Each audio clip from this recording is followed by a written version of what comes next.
এই দুই নয়নে যদি রোজই বৃন্দাবনের ভগবানের দর্শন করতে পারতাম, বাঁকে বিহারী, গোপীনাথ, লাড্ডু গোপাল এদের যদি দর্শন করতে পারতাম, তাহলে জীবনটা কত না ধন্য হয়ে যেত।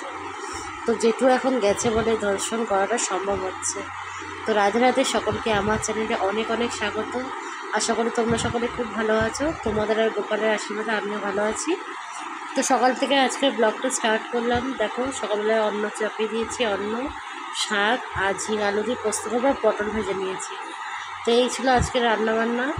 তো অনেকদিন শাক পাওয়া হয় না বলে আজকে শাকটা করলাম।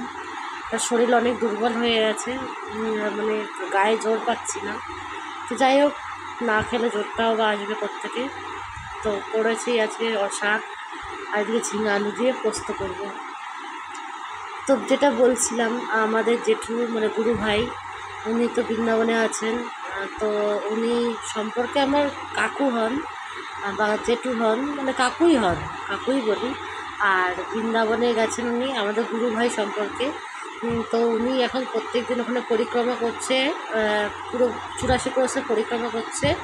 তো সেই জন্য উনি ওখানে থেকে আমাদেরকে ভিডিও দর্শন করাচ্ছে। প্রত্যেক দিনই আমরা কিছু না কিছু সাধুদের দর্শন করছি, কোনোদিনও বাঁকে বিহারের দর্শন করছি, কোনোদিনও ওখানকার কোনো মন্দিরের দর্শন করছি। তো কত দর্শন আজকে তোমাদেরকে করাবো। যেখানে দেখো গোপীনাথ, বলরাম কৃষ্ণ, তারপর হচ্ছে রাধাকৃষ্ণ, তারপর বৃন্দা দেবী, তারপর তোমার সখীগন্ধের চিত্রপট। তো সবই তোমাদেরকে দর্শন করাবো। ভিডিওটা ধৈর্য ধরে শেষ পর্যন্ত দেখো, আশা করি তোমাদের খুব ভালো লাগবে।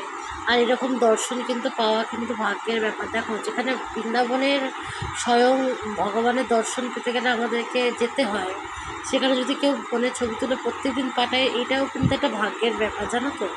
যে সকলের ভাগ্য কিন্তু হয় না। তো আমি সবার সঙ্গে ভাগ করে নিতে চাই। আমি চাই তোমরা সকলে দর্শন করো, দর্শন করে নিজের জীবনকে ধন্য করো। আর নিজের জীবনকে ধন্য করা মানেই তো ভগবানের চরণ পাওয়া, তাই না? তো আমাদের এই সনাতন ধর্মের একটাই লক্ষ্য, ভগবানের চরণ পাওয়া।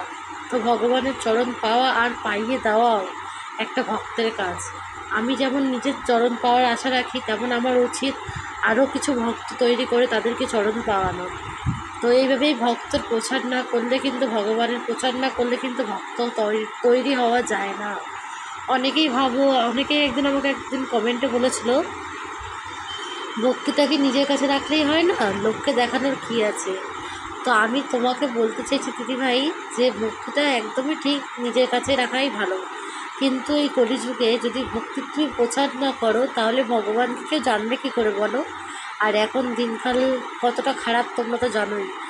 যতটা পারবে আমাদের সনাতন ধর্মের প্রচার করবে, আর যাতে ভগবানের ভক্ত করতে পারো যদি তুমি একটাও, তাহলে কিন্তু তোমার জীবন সার্থক হয়ে যাবে। এই যে কত সাধুরা দেখো বৃন্দাবনে কত মানে পরিক্রমা করে ভগবানের কাছে সিদ্ধি লাভের চেষ্টা করছে, আমরা তো কিছুই করি না বলো, কিছুই করি না। তো আমরা যদি এই একটা ভিডিও, যদি ভগবানের নামের যদি একটা ভিডিও আমরা যদি সারা বিশ্বে প্রচার করতে পারি, ছড়িয়ে দিতে পারি, তাহলে সেই মাধ্যমটা আমরা কেন অবলম্বন করব না বলো? তো দেখো এখানে সখীদের ছবিগুলো দেখো, কত সুন্দর লীলা মাধুর্য ছবি, দেখো কত সুন্দর দেখতে ছিল। আমরা নিজেদেরকে খুব সুন্দরই মনে করি। তো তার মানে সেই ভগবানদের কাছে আমরা কি তাহলে ভেবে দেখো। তো ভগবান কি আর কিছুতে এমনিতে মুগ্ধ হয়? ভগবান ভক্তিতে মুগ্ধ হয়। তো আমাদের উচিত ভক্তদেরকে এই পথে নিয়ে আসা, বা ভক্ত যারা হতে চাইছে তাদেরকে এই ভগবানের দিব্য দর্শন করিয়ে এই লাইনে নিয়ে আসা। তো একটা জিনিস জানো, এই বাঁকে বিহারীর মন্দিরে ঝালক বিহারীর একটা, তোমরা গেছো নিশ্চয়ই সেখানে বৃন্দাবনে। তো ঝালক বিহারীকে কেন বলো তো বারবার পর্দা টেনে টেনে দেখানো হয়? তার চোখে এতটাই মাধুর্য, এতটাই প্রেম আছে যে তুমি তাকে দেখলে আর বৃন্দাবন ছেড়ে তুমি বাড়ি আসতে পারবে না, বা তার জন্য তুমি পাগল হয়ে যাবে। ওর জন্য তোমাকে পুরোভাবে একভাবে দেখতে দেন না ভগবানকে, তাই জন্য বারবার পর্দা দেওয়া হয়, আবার ছাড়িয়ে দেওয়া হয়। তো ভগবানের কি মহিমা এখানেই বোঝা আমাদের উচিত, তাই না? তো আমি চাই যে তোমরা সকলেই বৃন্দাবনে পরিক্রমা করো, আর ভাগবত প্রত্যেক দিন পড়ো। গীতা অবশ্যই পড়ো, ভাগবত নয় অনেক বড়, ঠিক আছে, গীতাটা অন্তত প্রত্যেকদিন পড়ার চেষ্টা করো। এতে কি হয় যে ভগবানের কি যে লীলা, ভগবান কি বলতে চেয়েছেন, আমাদের জীবনটা কীভাবে উপভোগ করা উচিত, সেটা আমরা অবশ্যই জানতে পারবো। তো আজকে অনেক কিছু তোমাদেরকে বলে ফেললাম, যদি কারো খারাপ লেগে থাকে অবশ্যই ক্ষমা করে দিও। আর যদি কারো ভালো লাগে তাহলে অবশ্যই শেয়ার করে, কমেন্ট করে, লাইক করে অবশ্যই প্রচার করো। এইভাবেই আজকের ভিডিওটা আমি শেষ করছি। আর হ্যাঁ, আগের থেকে আমার শরীর অনেক ভালো আছে।